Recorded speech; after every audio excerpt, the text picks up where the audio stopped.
Welcome back to Mindless Sketch. My name is Joe Nunez, and I'm just going to jump in on this one without too much of an introduction. Jimmy Cozier, multi-talented artist that is going to be my guest today.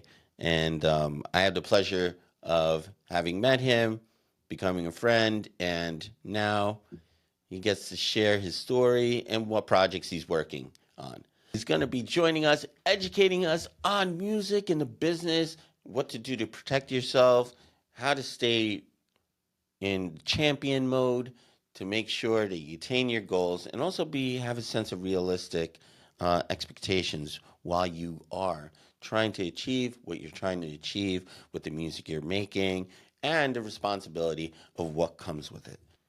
Right here on Mindless Sketch.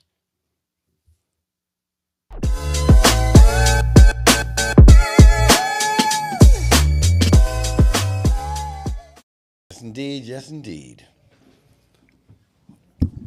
So how'd the recording go downstairs? It went great. It went great. It went great. We're finishing up one more record after this. I'm done. Did 3 records. You did 3? 3. Knocked Damn. out 3. I'm excited. You know what I mean? Now we got to, do a mix master and get some artwork for us. You went on beast mode. Yes, we had to. I had to catch up. I've been moving so sluggish for the past few because so many other things I've been doing. I've been pulled in so many different directions, but now I'm like, I have to get laser focused. So these 3, what were these 3 songs for? So these 3, one they're inspired by Quad's movie. Okay. The ones I did because Yeah. it had that country 80s feel. And I've been for the past year trying to figure out what sound to come with musically. Okay. Because I've been doing the traditional R&B. Yeah. I did a few dancehall records, but it's just such a cluttered genre, both those genres. And it's hard to really break away. And I'm plagued with, I had a really big hit record in 2001, and I've not been able to sort of match the level of record since. Right. You know what I mean? I've been able to write some good songs for other people and get those kind of successes, but that kind of success, but unable to match the caliber of single that I did. So after 20 some odd years, I decided, you know what? I need to find a new direction. And the other day, working with Qua on his movie, Right. he played a record that we did for his movie, and it just completely inspired me to go into this 80s rock, folk, country kind of sound. Just big songs, more timeless pieces. Yeah, I remember hearing it. I think, is it the one, what's the name of the song again? Don't Want to Be Alone? Don't Want to Be Alone. I'm more positive is the name. Forgive me. Don't Want to Be Alone. Yes. Yeah. You know what I mean? So it's coming out real soon. Know that. But yeah, so we're jumping into, And that's for Christmas Cowboy. Exactly. Big Yes. movie. So we are so now I'm sort of shifting into this more, like I said, a timeless kind of, it's more pop, but just records that go cross demo. You know what I mean? It's You're not, crossing genres. There you You're trying to mix everything up. exactly. And not Be more stick to- experimental now. Exactly. Right. You know what I mean? And I love R&B. R&B's forever. I'm still doing R&B work. But I find it now, after doing it for so long, it's just time to venture, and everything has R&B in it. Music is all really, you know what I mean? It's like a I think mixed everybody breed of music. I think everybody dismisses the whole arm extending out, like being in the go. desert, Love in my heart. The passion, the feel. the passion, the feelings. Yeah, exactly. And the love. There's not much love music anymore. Everything is like, and I love the new music. I think music is expression. So whatever you do and however you express yourself, it is what it is. But I think that now the music is just less heartfelt. Yeah, I think artists trying. But. it's definitely not as romantic Exactly. in a traditional sense, like we used to, especially like 80s, right. 90s, and even Exactly. further back too. But I think like there definitely is a hole that still wants to be filled there. Right. You're right. It's just and I've been watching a couple of people like kind of making reels and stuff like that, just like wishing for that feeling to come back. They just want men to have feelings sometimes, Yes, like they want some expressive vulnerability from right? men. I think everybody's a little bit over macho, and it's been like that, since beginning of time too. But at least back in the day, we had like sensitive songs. You know what I Right. mean? So I think that I am trying to push that musical agenda now. For the next few. That's where I'm sort of at musically. Yeah. I mean, I think like when we're talking about like, because I was thinking the romance itself is not, it doesn't distinguish a man not being manly. The romance itself, right? Right. Because I think that's, you know, where a man is a gentleman and how they treat their women, That's right. as versus, the abusive, toxic stuff. That is, I think that's separate. There is some traditional sense of how women used to like to be approached and how Courted. courted. Yeah, and I think that there are more sensitive, loving men than there are toxic, abusive men. I think that unfortunately today society and Instagram and all these social platforms they just highlight Right.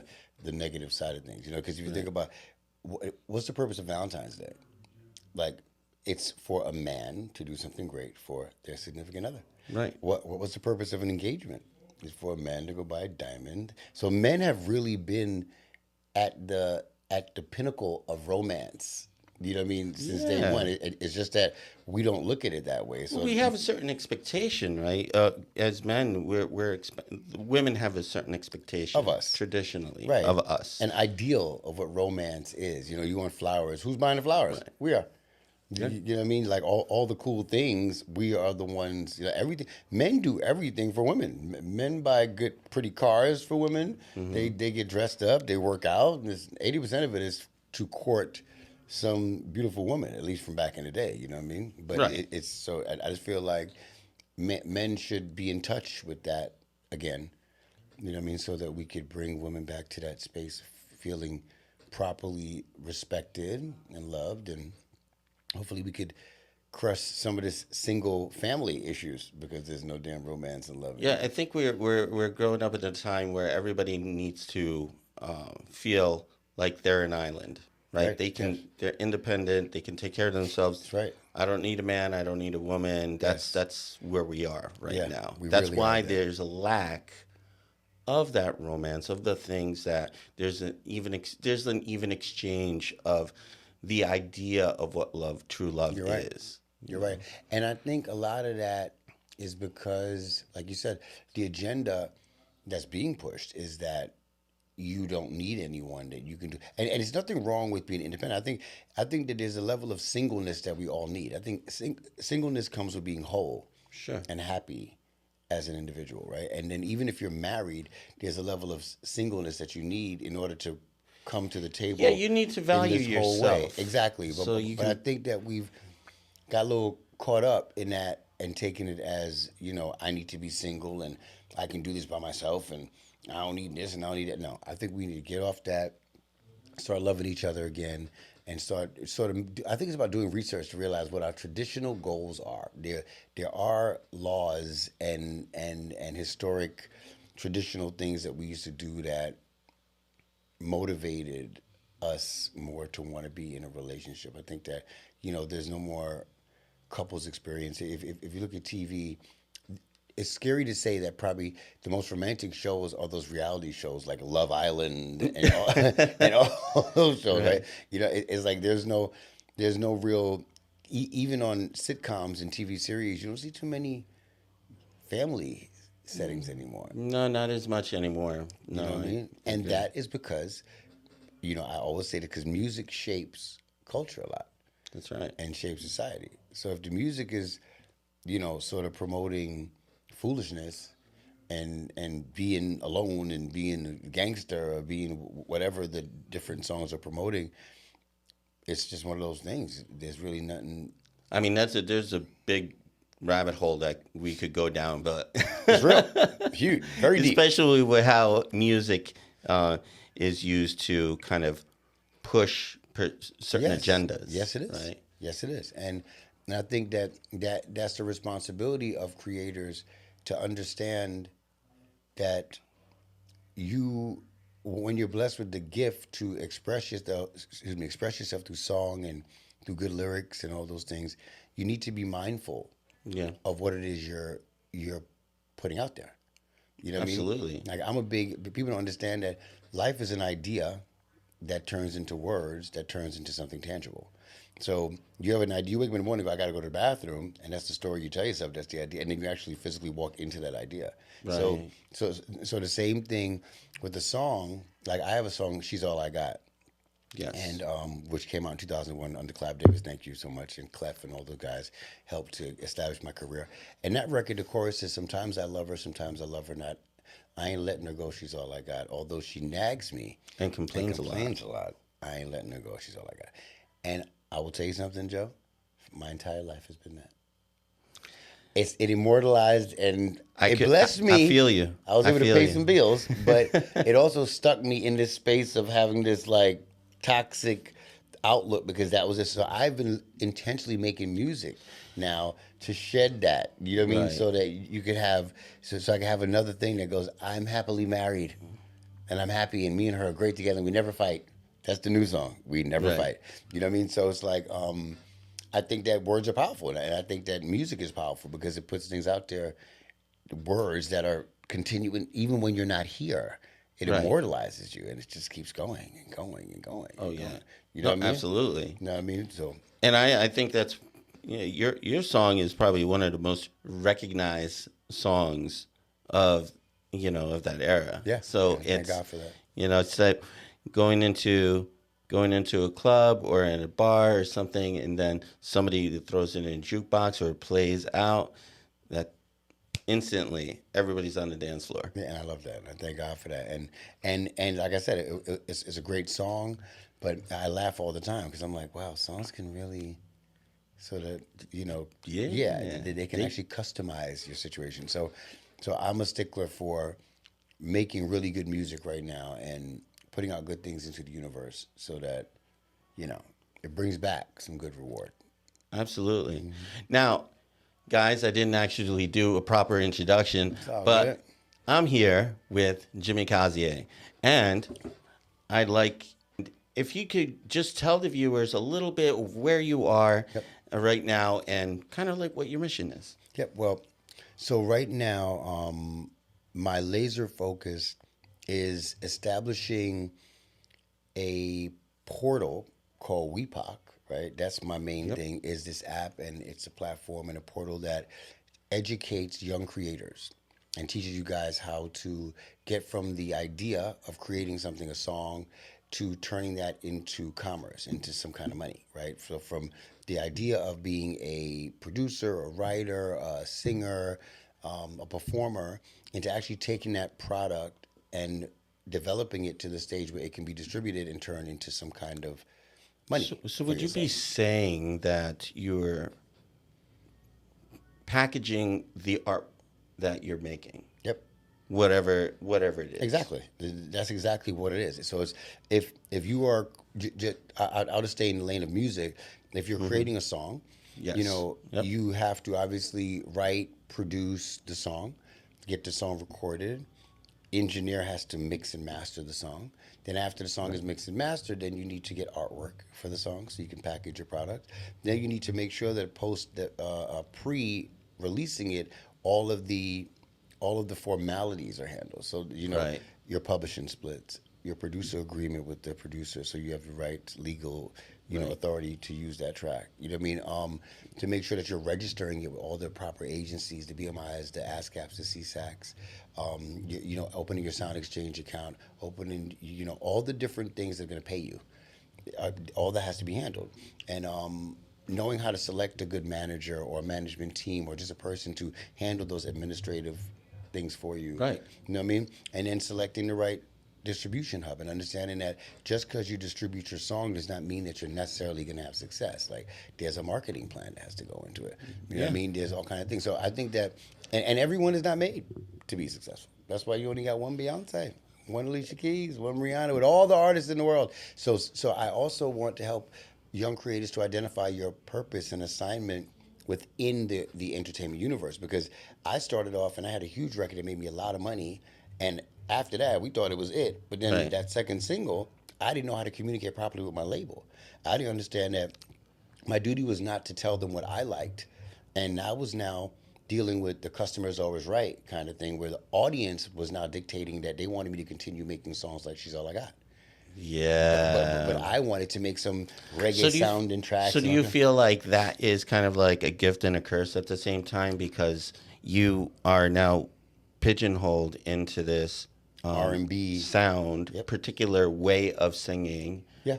because Yep. they loved it so much. They love it so much. And I looked at it when I was younger, I was like, oh, it felt like a curse, right? But as I grew up, and I started to really appreciate the value of what the record did for me, nobody would know my name if it wasn't for that record. I wouldn't have Right. made money. I wouldn't have opportunities to write on other people's albums. I got so many opportunities to do shows, and I've been able to do so many other things as a brand because of that opportunity. So when I meet other artists that are dealing with the same issue, where you have a song that goes really big and then you can't find a follow up, my advice is stay in the lane that made you big. Don't leave that lane. And I'm not saying you can't experiment out, but remember, the customer is always right. You know what I mean? That just doesn't apply to a store. It applies to us in our store in this intellectual property, lane, where if you put out a good record and it's strong and it's solid and Right. people appreciate it and they show you they appreciate it by paying you and buying your album and downloading your music, keep giving them what they want. Right. And once you get them to a space where they believe in you enough because you're consistent, maybe you can start to evolve into another sound. That's right. You know That's what I mean? right. So when I look at it, I thank God for it because it taught me a lot. And even now, I'm never gonna ever stop making music. I'm an artist for the rest of my existence. But now I'm leveraging it into, like I said, developing an app that can help other young creators and doing so many other things, allying with people like yourself Right. to do great things in business for young artists. But no matter what, I live to experiment musically and see how I can try some things. Like my daughter Nali now has her songs out and she's doing very well. And her blessing over me is that she has a sound. Right. So she was born with a sound. Like she all her songs have the same sonic quality, and she stays in her lane. She's not a drifter like me with music, because I started off as a songwriter. Like So she I found her created- niche. She found her niche early, Right. and I always thank God for that and tell her you should be very appreciative of that, because that's something that I didn't find. You know what I mean? But Yeah. but again, it worked for me because I'm a chameleon as a creator. Right. And she's also, but she just knows, she respects what she's doing so much. She's staying where she's at to be successful. She reminds me of Alicia Keys. I never forget when we were young, and I used to be like, "Yo, Alicia, let's do this, let's do that." And she'd be like, "I'm focusing on this music," and I'm like, "Well, let's write a song for this person." Right. I'm doing this project, Right. and I'm like, "Wow, what a lasered person!" And she kept in her sound, and now she's in a private jet somewhere flying Yeah. off because of all of her success. So I believe when you guys are on the same label. we at were that in the point, same right? label, yep. And but I believe both of your albums kind of came out Came out within at the same time, And right? my single, She's All I Got, was doing so great. But back in the day, even now, they gauge your success by audience. So at that moment when my single came out in 2001, I had within a month or two, we had a 20 million audience on radio. Radio would play your music and they would do the data to see how many people are listening to your song. And my thing got to 40 million and 60 million. And I never forget, back then, there is black music, right? People hate to say it. It's urban music, and then there's pop music, and all pop music means is that your music is more popular. And not that black music is not popular, but black music is R&B music, has a niche to it, right? So Right. there's certain, Well, specifically during that time. in it was that more- moment, right? yeah. Exactly. So, and it makes it sound so old, like it was in a slavery day, but it was not. No, not that, I'll never forget that there was an exec named Richard Paul Misi. Shout out to you wherever you're at in the universe. And I went to him and I said, "Rich, my song's at 60 million in audience, and what's up? Can you take me to pop radio?" And he was like, "You have to get to 100 million in audience." And I said, "Oh, okay, that's the criteria. Let's go. Let's get back to work." And Luther Vandross, rest in peace, he was about to do Oprah. And he had to select. They had Jill Scott and a few other sisters on there performing. Right. And he had to come and select what female he was going to bring on the show. And I don't know how it happened, but they ended up choosing Alicia. No exaggeration. Her record audience went from say it was 5 million, 10 million in audience. And I'm not accurate, so don't curse me out, anybody who's seen this. But she had way lower numbers than I did. Right. And it just immediately went. And at that point, her life was just, Yep. it was gone. You know what I Yep. mean? So, all that to say that there is a calculated element of success in music, Right. but there's also this sort of spiritual thing that you can't prepare for. Like, who would have known that Luther was going on Oprah and would think to call Alicia?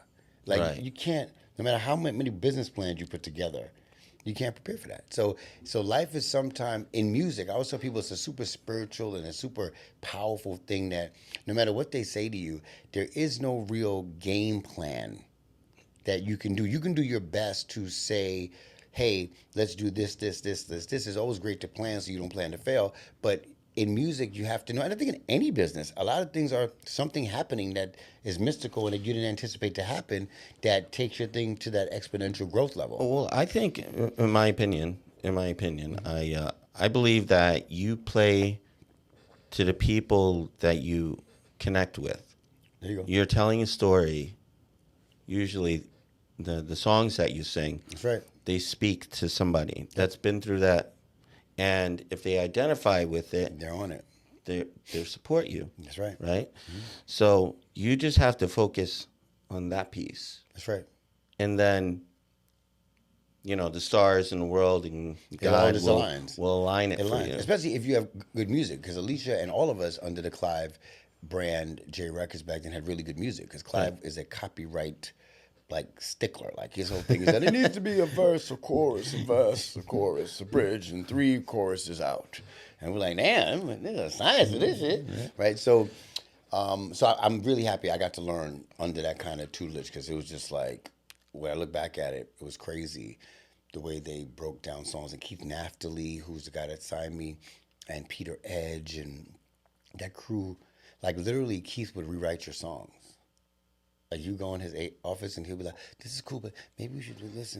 And I was like, this is sonic science. You know what I mean? Because they know what they want. So I'm saying all this to say that this is really this is a business. And the embarkation into music requires great planning and great research. And I think that's why I've come together with people like Joe and the organization that we're working with Kvibe, and the Wepoc brand, and all the team that we all have grown with, because it's about like the Berkeleys and all those things. I'm so thankful for, because they create these great they create musicians, a great music, exactly. Yeah. But we want to teach you how to become an entertainer and prepare you for the ups and downs.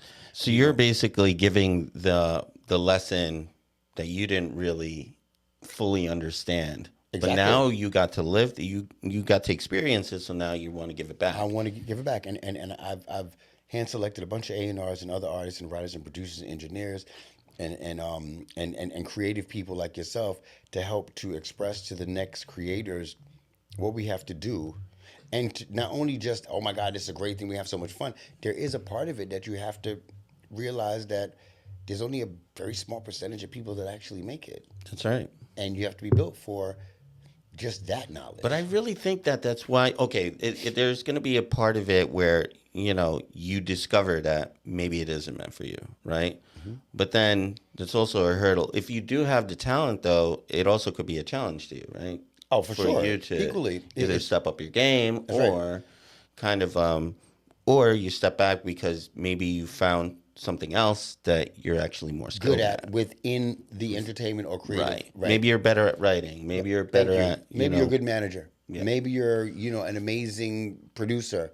Maybe you understand the business so well and you end up becoming an entertainment attorney. Maybe whatever it is, it's just that I think that the best thing is to do your best to figure out your true purpose early. Like I've always been a connector since I was young. Since I was young, I've always been the guy that could tell that. everyone to everyone. This guy, are you doing that? I got something. And had I earlier had I had, because my mom and dad were very honest, and my mom is from Jamaica. She was all about discipline, and my dad is a jazz musician and played with everybody, and he was just so caught up in theory. Right. And just understanding publishing and understanding all this. But I didn't really have, and my manager, Haitian Jack, he was great, but he was more of the muscle and just made sure I got everything done and that people had a lot of respect for what we were doing. But we didn't have anyone that was sort of saying, Cozy, the next 10 years, you're in your 20s, focus on the music, leave the business alone. Got it. And all the knowledge that you have now, just keep storing. So when you become in your, maybe in your early 30s, mid 30s, Right. you can start applying that then. And then, sort of giving me the phases of life.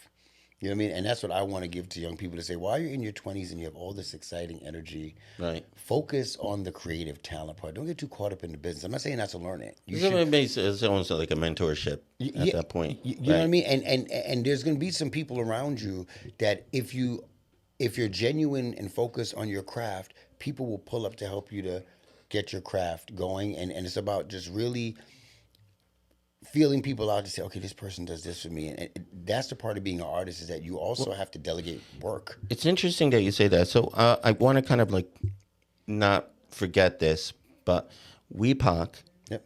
is an acronym. Yes. Yep. For What we is- people, we people of culture, and that C, it has so many verticals. So it's we people of culture, we people of creativity. You know what I mean? We people of color. You can say anything you want. There's so many Caring. things. We people of caring. Right? There you go. You know what I mean? So Of coolness. Thank you. So we can go on for days. You know what I mean? The point, but we started it with we people of culture, and we actually started with we people of the Caribbean too, because all of us are Caribbean and not from here.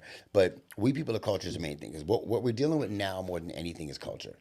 You know what I mean? right. The culture of music, the culture of everything. Like America is just a big cultural melting pot. You know what I mean? right. So I think that, teaching people to understand the culture of the music industry is what's going to get you far, because there's a certain way you have to carry yourself. There's certain ethics, you know what I mean, and things Right. that you do have to live by in order to be successful. You got to be a genuine person. We all make mistakes. You know what I mean? So you got to, and it's better if you could learn to make as minimal mistakes as Right. possible. So we want to be very clear right now, because what we're really talking about is the art of music and the business of music, That's right. right?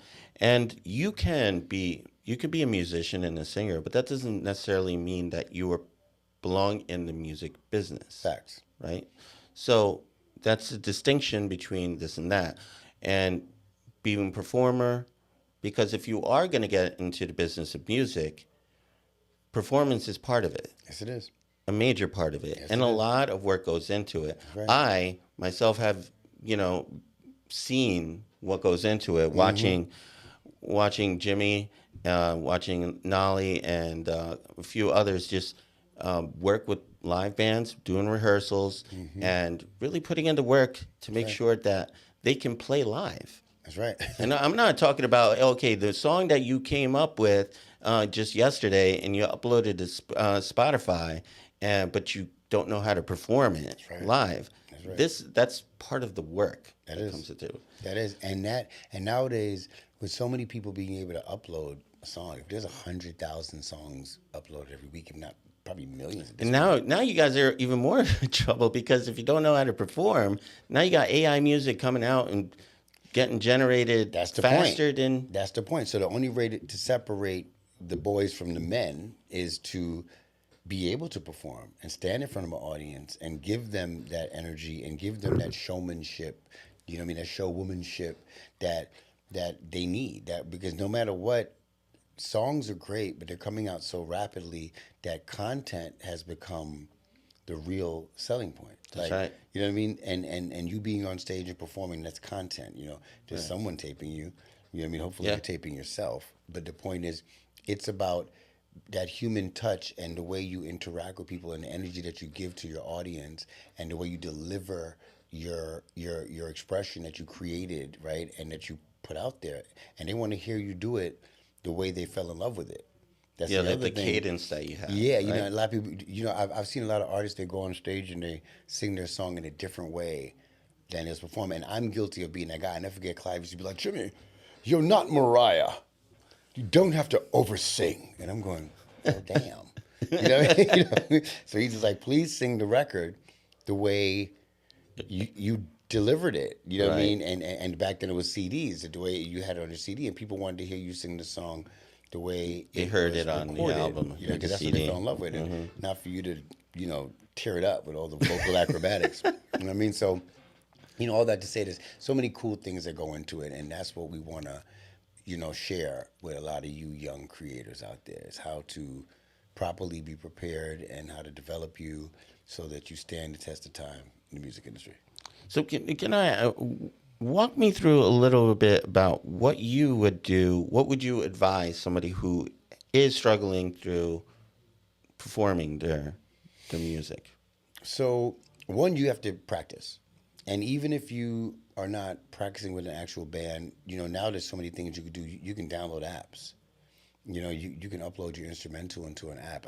I'm sure there's so many, I can't name anything Right. off the top of my head right now, but just having that instrumental playing of your track and constantly doing it and singing or rapping, whatever you do, practicing that 10, 20 times a day so that you're on point with it. And there is no perfection to performing.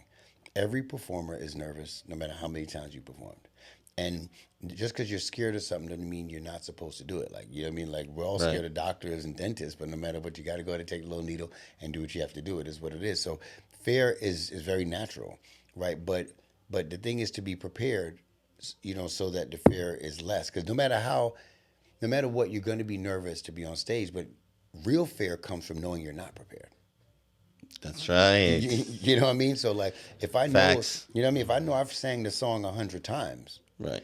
I may be nervous because there's an audience that's booing someone before me, but I know that I'm going to deliver the song the best that I can, and I'm cool with that. And they are going to be able to sense the confidence in my release of the song and the way I perform it. And even if they see me nervous, it's okay, because as long as I get through it, they're going to say, you know what, that was great. And sometimes a lot of you guys get nervous because you don't hear an applause. If you don't hear nothing, they're listening. Remember that. So don't get nervous when the crowd's just looking. You know what I mean? No reaction. That's okay, because they're listening and they're paying close attention. That's when you need to deliver at the most highest level. You know what I mean? Be nervous when you hear, they're talking. And not even that, you need to at that point figure something else out to get their attention. But I'm just saying, and these are all the things that we'll go through once we release, all these videos and stuff on the app. But I just think that there is no way to get rid of the nervousness. Time does that. You get less nervy to be in front of So you think audiences. you just care less when you start Definitely doing better? because with me, as I went on, I just didn't care anymore. I was like, I'm gonna sing and I'm gonna sing my face off, and you're gonna like it. And if you don't, maybe you're just not here for me. But if there's 2 or 3 people in the audience that go, wow, that was great, Right. I'm happy. I did my job. You know what I mean? So I think that, as long as you know you're putting the work in behind closed doors, it's going to be felt when you're outside in the public. So don't cheat yourself. Yeah. Right. And when I said don't care, it's just kind of like not worried about The failing reaction, or right. reactions Yeah. or just what people are going to give you on an energy level in that way, because you could still just be you. That's right. It's just you're just not going to care how they react that way. Right. If they're not giving you anything, there's nothing you can do. And it's better to give than to receive. That's right. That is across the board. Give your best. Don't worry about what you're receiving from that. They're receiving from you, and that's going to end up paying you, because I was telling my daughter, what you service and what you serve, the prefix, is serve, for service. So the service that you give to someone, the thing that you're serving rewards you. So Right. you know what I mean? So your reward is in direct proportion to what you serve. Gotcha. You know what I mean? So Yeah. you look at people that are successful, like the Jay-Z's and the Beyoncés and Rihanna's and the Ushers and the Chris Browns, and they're successful because they've created a service that solves problems for many people. The Q-tip solves problems for all of us. Just go in your ear and turn it.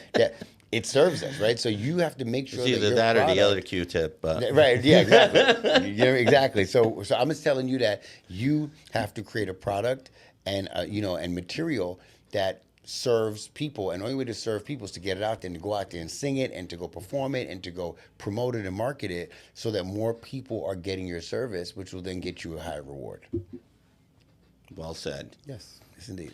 So let me. So then, what kind of? So do you have like a program or something that you're setting up right now for that for current artists that potentially you would allow or actually could reach out to you or some or do something with you? Yeah. So when it comes to the concept of mentoring and sharing information, we're doing it all through Wepoc, and it's available in the iOS store right now, and it'll be available in the Google store also in about 30 days. But at the end of between now and the end of the year, the new UI build, which has all the different educational tools, will be there and available. And I have my website, jimmycozier.com. You could always jump there and find me on Instagram and all the other things. Anything, people ask me questions every day in DM and I answer.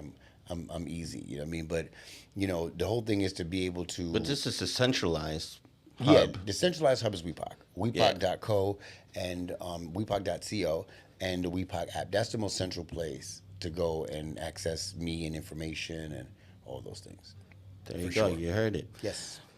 So I want to know what were your influences So, before you got into it, before you started. And actually don't even know the full story of how you even got into the music industry.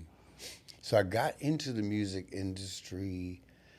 I was in high school. So from high school, there was a young lady named Ayana who had a big brother named Un. This is hilarious. And Un and Biggie Smalls, rest in peace, were partners. And Ayana used to be like, Jimmy, you can sing so well, and da da da da. And she brought me to her brother. And her brother was just like, look, I'm gonna develop you. And he was just that cat, in our area that loved my talent and was like, you know what, I see great value in the way you sing. And he wanted to develop me. And he gave me my first break by putting me on Junior Mafia's first album, which is the old group that was down with Biggie, the rap group. And I did a song with Yep. Lil Kim. Yep. Back then on it was called Backstabbers. So that was my real first shot, and I was 19 and I thought I made it, and that was far from making it at that time. You know what I mean? And I ended up going to college. I went to John Jay College literally for a quick heartbeat, like a year and a half, almost 2 years, and I was studying forensic psychology, and I got a phone call that I could write. What was the call? I think the call. No, the call was that I could go, yeah, and write with a girl named Little Mo. Little Mo, yeah. You know what I mean? And I got to hang out with Little Mo, his brother named Sugar Mike and Big Baby, and they took me in like family, and we started writing and writing and writing, writing, writing, and I got my first big break on the Why Do Fools Fall in Love soundtrack. And from there, I met a brother named Earl White. I'll never forget that, in Little Mo's home, who was going on tour with Joe, Mm, the singer yeah. back then, and allowed for me to sing backgrounds. And I went and auditioned to sing backgrounds for Joe, and I did that for a few years. And then from the Joe thing, I came back and I met a young girl named Sherry Dennis, who ended up signing to my label, and we started writing together.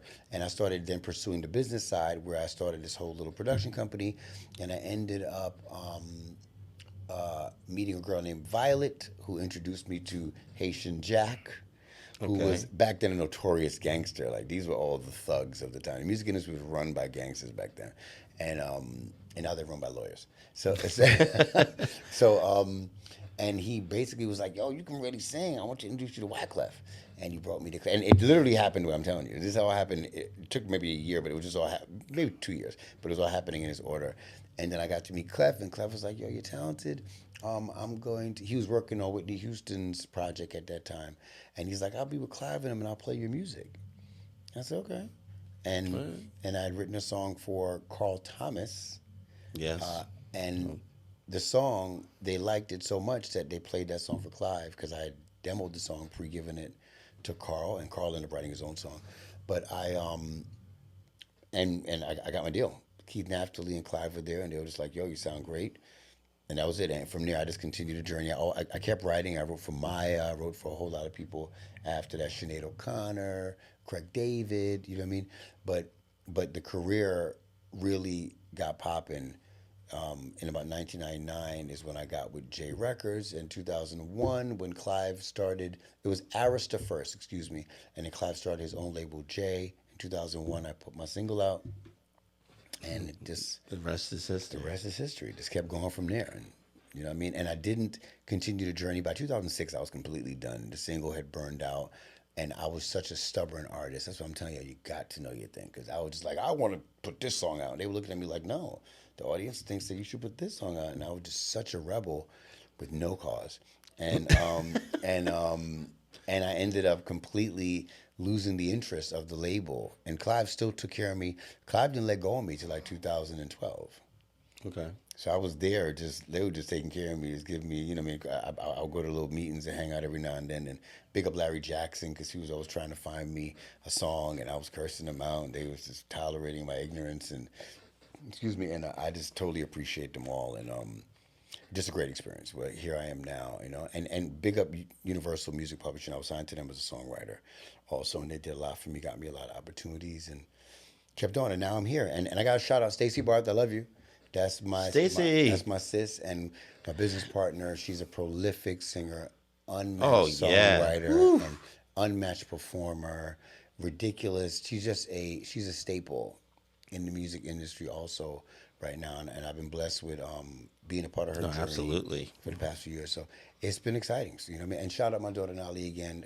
Her new EP will be out hopefully probably by the top of next year, the end of this year, to top of next year. And shout out to COR Records, new label that's popping, courtesy of, run by Saint Haraway. Anyone I forgot, I love you. You know, sometimes I forget. It happens. Yes. But definitely check out Nolly. She's on Spotify. Yes, she is. Nali. She's got some. She's also on YouTube. Yep. You can find her there. Beautiful, beautiful music that she's got out, Beautiful and you know, she's following in great footsteps. And I'm thankful. And taking it to another, she's better than me. She's 100 times better than me by far. So I'm thankful that at least, you know, it's always good to see your kids. And big on my other daughters, Brianna, she's a nail tech, Saida, doing her work. All, you know, I love all my kids. They're great, and you know, it's been amazing. Shout out to my mama, Big Dawn, love you. And just, you know, just here excited to keep the journey going. So what do you think is the next steps for you right now?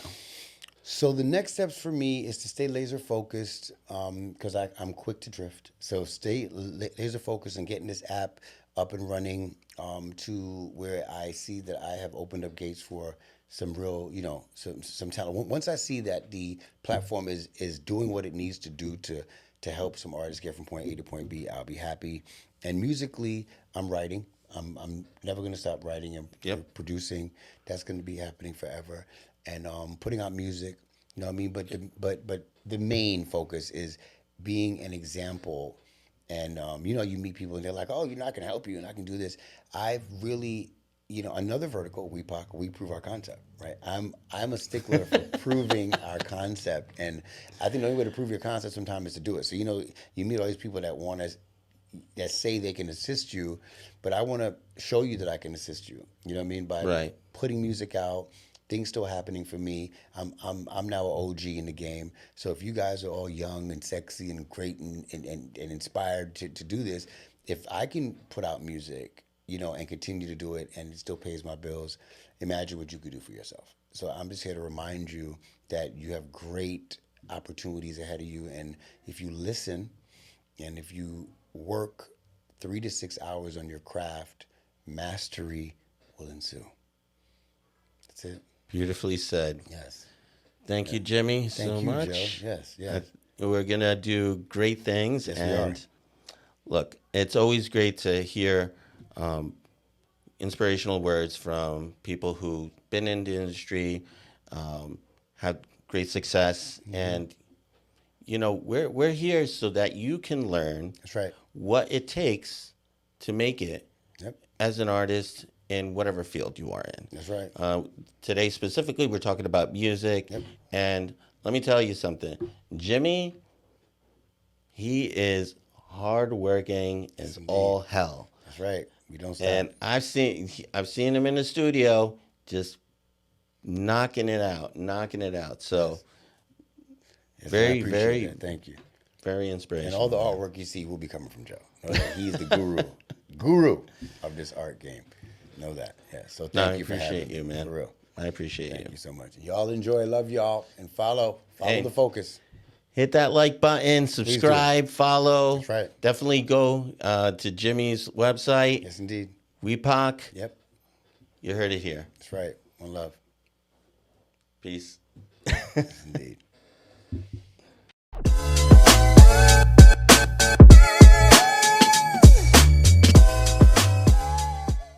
Times I love her, times I love her not. I let her go. She's all I've got. Although she nags me and complains a lot, I ain't letting her go. Oh no. Sometimes I love her, times I love her not. I'm not letting her go. She's all I got. Although she nags me and complains a lot, I'm not letting her go.